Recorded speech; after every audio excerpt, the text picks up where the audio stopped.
Hi friends, welcome back to our channel. ఈరోజు మనం Chennai love story movie గురించి చూద్దాం. మూవీ ఎలా ఉందో. సో ఈ సినిమా యాక్చువల్లీ థియేటర్లో రిలీజ్ అయినప్పుడు మిస్ అయ్యాను. ఓటీటీలో వచ్చింది కాబట్టి చూశాను.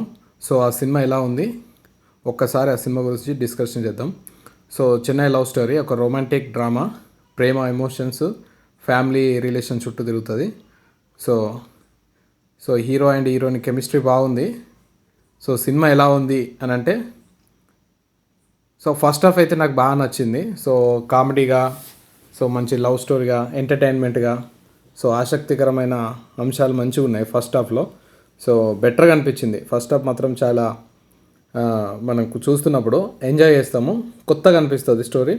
అంటే కొత్తగా అంటే అదే రొటీన్, కాకపోతే సో మంచి జోక్స్, మంచి మంచి సన్నివేశాలు, సో బెటర్గా అనిపిస్తుంది. సో సినిమా బాగుంది అనే మూడ్లో ఉంటుంది ఫస్ట్ హాఫ్ మాత్రం. సో ఫస్ట్ హాఫ్ బాగా నచ్చింది.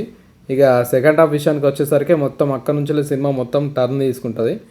సో అక్కడ నుంచి అసలు ఎటు పోతుందో, ఏం జరుగుతుందో ఏం అర్థం కాదు మూవీ మొత్తము. సో అక్కడ నుంచి వెళ్ళి హీరోకు ఒక ఆల్మోస్ట్ అందరికీ తెలిసే ఉంటుంది ఇప్పటివరకు. సినిమా ఎప్పుడో రిలీజ్ అయింది కాబట్టి ఈరోజు చనిపోవడము, ఆ చనిపోయి మళ్ళీ రిటర్న్ రావడము, సో అంతా అక్కడ నుంచి అంతా డిఫరెంట్ ఉంటుంది. సెకండ్ హాఫ్ నాకు అస్సలు నచ్చలేదు.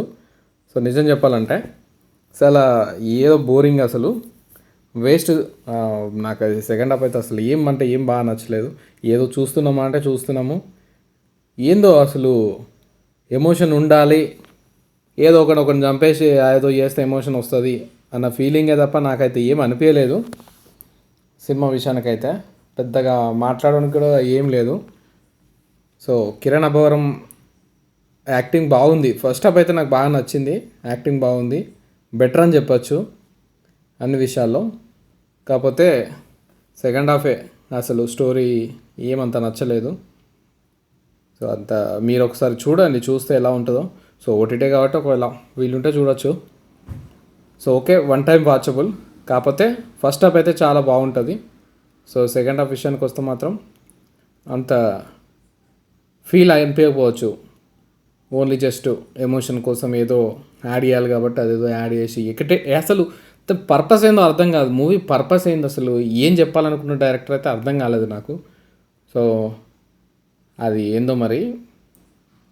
సో నార్మల్గా ఎందుకు ఫస్ట్ వానితో ఎందుకు విడిపోవాల్సి వచ్చింది, సో తర్వాత ఎందుకు మళ్ళీ వీని కలవాల్సి వచ్చింది, ఎందుకు చనిపోవాల్సి వచ్చింది, మళ్ళీ ఎందుకు తిరిగి రావాల్సి వచ్చింది, మళ్ళీ ఎందుకు వాళ్ళని కలపడానికి వచ్చింది. అంటే ఫస్ట్ లవ్ అంటే బెటర్ కాబట్టి, ఫస్ట్ లవ్ బెటర్ కాబట్టి, సో ఫస్ట్ లవ్ని వాళ్ళు మిస్ అయ్యారు కాబట్టి, తర్వాత వీడి మధ్యలో వచ్చింది కాబట్టి వీడిని ఎట్లయినా పక్కా జరపాలి కాబట్టి వీడిని చంపేసి మళ్ళీ రిటర్న్ వచ్చి వాళ్ళిద్దరిని కలపనీక. ఇది స్టోరీ నాకు ఏం అర్థం కాలేదు. అసలు ఏం చెప్తుండో అర్థం కాలేదు డైరెక్టరు. సో ఆయన ఉద్దేశం ఏముందో మరి, ఏం చేద్దామనుకున్నాడో, ఏం తీసిండో. సో నాకైతే అస్సలు నచ్చలేదు. సో సో ఎవరైనా చూడాలనుకుంటే ఓటీటీలో రన్ అవుతుంది, సో చూడొచ్చు. సో ఫస్ట్ హాఫ్ విషయానికి వస్తాం. ఫస్ట్ హాఫ్ అయితే బాగుంది. సో మనం ఎంటర్టైన్మెంట్గా ఫస్ట్ హాఫ్ ఎంజాయ్ చేయొచ్చు. సెకండ్ హాఫ్ అయితే వేస్ట్ అని చెప్తా నా ఉద్దేశంలో. సో మీకు ఎలా అనిపించింది? మీరు ఇంత మూవీ చూసారా? మూవీ చూస్తే మీకు ఎలా అనిపించింది? సో కింద తప్పకుండా కామెంట్ చేయండి.